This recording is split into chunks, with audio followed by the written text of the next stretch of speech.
আর যারা পাণ্ডবদের মতো শত দুঃখ কষ্ট পেয়েও আমার ভগবানকে সাথে রাখবে, ধর্মকে সাথে রাখবে, ওই ধর্মই এক সময় আপনাকে জীবন যুদ্ধে জয়ী করে দেবে। ধর্মকে যারা রক্ষা করে, ধর্ম তাদেরকে রক্ষা করে। ধর্মকে যারা রক্ষা করে না, ধর্ম কখনো তাদেরকে ক্ষমা করে না। সনাতন ধর্মের দিন দিন অবক্ষয় তার একটা মাত্রই কারণ, আমরা দিন দিন ধর্মের পথ থেকে অনেক দূরে সরে যাচ্ছি। দিন দিন ধর্মের পথ থেকে আমরা সরে চলে যাচ্ছি। পার্শ্ববর্তী ধর্মের ভাইয়েরা দেখবেন ছোট ছোট বাচ্চারা মাদ্রাসায় যায়, সেই মসজিদে যায়, সেখানে গিয়ে তারা নিজের ধর্ম চর্চা করে। আর আমাদের বেলা ছেলে যদি বলে মা ওই গ্রামে কীর্তন হচ্ছে আমি একটু যাই, বলে না বাবা স্কুলে যেতে হবে, ওই সাধুর সঙ্গ করার সময় কোনো তোর হয়নি। তাই তো বাবা, গ্রামে যদি হরিবাসন হয় ওইখানে আপনার সন্তানকে আপনি যেতে দেবেন না, যদি সাধু হয়ে যায়, যদি ভক্ত হয়ে যায়। তার পরিণাম হচ্ছে আমাদের এই অবস্থা। আপনি পার্শ্ববর্তী ধর্মের একটা ছোট্ট ভাইকে জিজ্ঞেস করুন যে তার ধর্মের নাম কি, অনার সে বলে দেবে। আমাদের ধর্মে এমনও মানুষ আছে 50 বছর বয়স হয়ে গেছে নিজের ধর্মের নাম জানে না। ধর্মের নাম কি বলে? হিন্দু ধর্মের বলে না। আমাদের ধর্মের নাম কি গো? আমাদের ধর্মের নাম সনাতন ধর্ম। সনাতন বলতে চিরন্তন, শাশ্বত, যা ছিল, যা আছে এবং যা অনন্তকাল থাকবে। আমার ধর্মের ধর্ম চর্চার যে মূল গ্রন্থ, আমাদের প্রধান ধর্মগ্রন্থের নাম কি? প্রধান ধর্মগ্রন্থের নাম হচ্ছে মনসা পুরাণ, শিব পুরাণ, কালী পুরাণ। তাহলে বেদ। আমাদের মূল ধর্ম হচ্ছে, ধর্মগ্রন্থ হচ্ছে বেদ। এবার যদি বলি যে আপনার আমার মূল ধর্মগ্রন্থই যদি বেদ হয়, তাহলে কয়জনের করে বেদ আছে? আমরা যে সঠিকভাবে ধর্মচর্চা করব, আমরা বেদ শাস্ত্র দেখেছি কয়জন? বেদ চার কানা কয়জন দেখেছি বাবা? আমরা দেখি নাই। ধর্মটা হয়ে গিয়েছে বর্তমানে যার যার তার তার হয়ে বল, যা যেমন মনে চাচ্ছে ধর্মটাকে ঠিক সেভাবেই ব্যবহার করছে। আচ্ছা, বেদ শাস্ত্র আমাদের ঘরে নাই, ঠিক আছে, বেদ শাস্ত্র অধ্যয়নেরও প্রয়োজন নাই, কারণ যুগটা হচ্ছে কলিযুগ। এই কলিযুগে বেদ শাস্ত্র অধ্যয়ন করা অনেক কঠিন, কিন্তু বেদের সার সংক্ষেপ আছে। বেদের সার সংক্ষেপ কি গো? বেদের সার হচ্ছে শ্রীমদ্ ভগবত গীতা। হরিবল। গীতা সবার ঘরে আছে তো? যাদের ঘরে নাই একটু হাত তুলুন, হরিবল। আমার বই আমার না তাহলে দিবাই কি বাবা?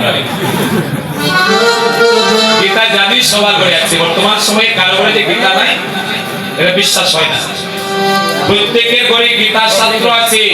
আচ্ছা, গীতা শাস্ত্র কেন লাগবে? ওই লাল শালুককে পেঁচিয়ে প্রত্যেকদিন ফুল আর তুলসী দিয়ে পূজা করার জন্য? গীতা শাস্ত্র কেন? পূজা করার জন্য? বলে না, গীতা শাস্ত্র অধ্যয়ন করার জন্য। অধ্যয়ন করিয়া গীতার আলোকে জীবনকে পরিচালনা করার জন্য হইবে। গীতা হচ্ছে আমাদের সনাতন ধর্মের সংবিধান। একটা রাষ্ট্র পরিচালনা করতে হলে একটা সংবিধান লাগে, সংবিধান অনুযায়ী রাষ্ট্র পরিচালনা হয়। সনাতন ধর্ম যে আপনি পরিচালনা করবেন, জীবনকে পরিচালনা করবেন, সংবিধানটা হচ্ছে শ্রীমদ্ ভগবত গীতা। এবং গীতাকে একদিন আপনি পড়লেন না, একদিন পড়লেন না, একদিন জানলেন না, প্রত্যেকদিন শুধু গীতা পাঠ করে যাচ্ছেন, আর যেদিন আপনি মরে গেলেন আপনার বুকের উপরে গীতা তুলে দেওয়া হলো। কি হয়ে গেল? মৃত ব্যক্তির উপর গীতা তুলে দেয়া যা, বাড়ি বোঝা তুলে দেয়া একই কথা হয়ে গেল। এটা দিয়ে আমার মন সান্ত্বনার জন্য। কিন্তু মৃত ব্যক্তির কাছে গীতার প্রয়োজন নাই। গীতা হচ্ছে আপনি জীবিত থাকা অবস্থায় তাকে লালন করতে হবে। এর জ্ঞান নিতে হবে, এই গীতার আলোকে জীবনকে সাজাতে হবে, তাহলে আপনি জীবন যুদ্ধে পাণ্ডবদের মতো জয়ী হতে পারবেন।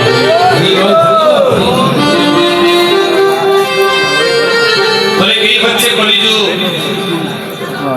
মানুষ ধর্ম কর্ম করে, কিন্তু ধর্ম গ্রন্থের বিধান অনুযায়ী নয়, যা যা মন চাচ্ছে তাই করছে। এই দৃশ্যগুলো দর্শন করলেন কে? তিন যুগের কৈলাসপতি হর হর মহাদেব। আমার কলিযুগে প্রথমে কলিযুগকে নিয়ে চিন্তা করা অদ্বৈত আচার্য। অদ্বৈত আচার্য এই সিলেটের সুনামগঞ্জের লাহোর পরগনা তাহিরপুর থানার নবগ্রামে পিতা কবির পণ্ডিত মাতা নাবা দেবীর ঘরে যার জন্ম হয়েছে। এই অদ্বৈত আচার্য সর্বপ্রথম লক্ষ্য করলেন যজ্ঞ পূজি মদমাংসী তারা নানা মতে জীবহিংসে। যজ্ঞ পূজি মদমাংসে তারা নানা মতে জীবহিংসে। এবার ভক্তি শূন্য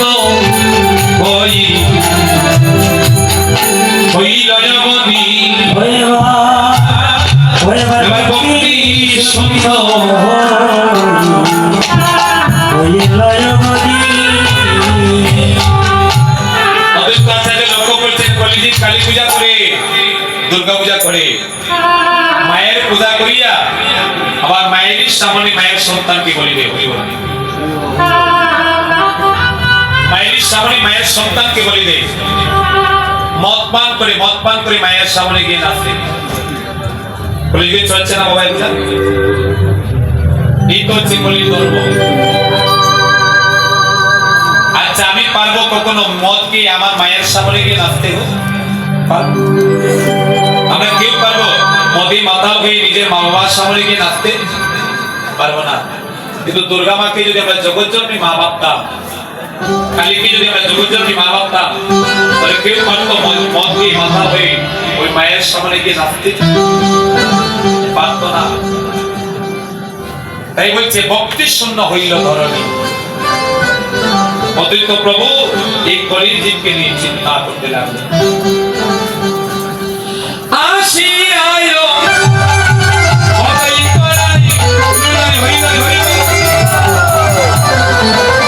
সর্বমুখে দেখিতে পাই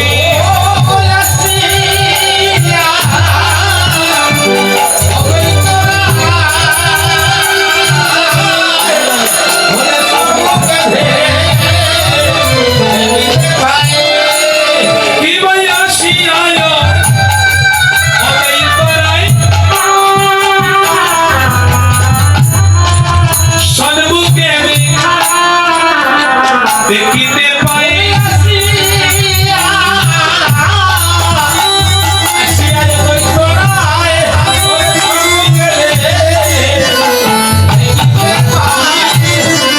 কিবা কলিগুলো বড় বড় অন্ধকার। কিবা কলিগুলো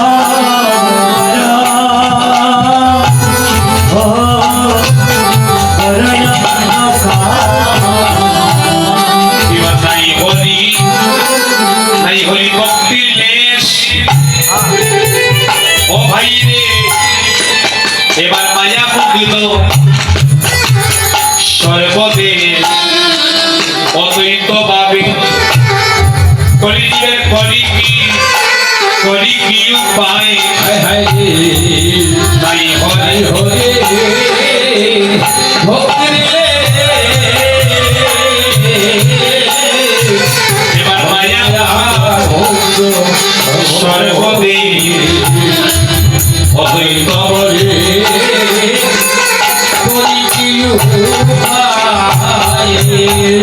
গতি নাই।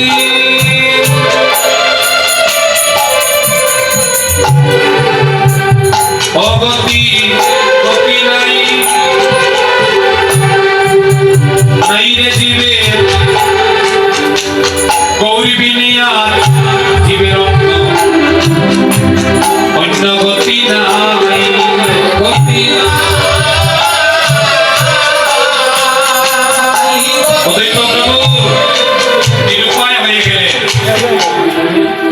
যিনি মহাবিষ্ণুর অবতার শ্রী অদ্বৈত চন্দ্র কৈলাসপতি মহাদেব, কিন্তু কলিজীবের এমন অবস্থা দর্শন করে তিনিও নিরুপায়।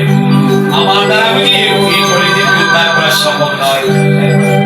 আমি পারবো না এই কলিজীবকে উদ্ধার করতে। এতই পাপে পাপার জন্য কলিজীব, কি করে আমি তাদের উদ্ধার করব? তাই মনে মনে ভাবছেন কলিজীবের করি কি উপায়? আমি তো একা পারবো না, একাই আমি কি করিব?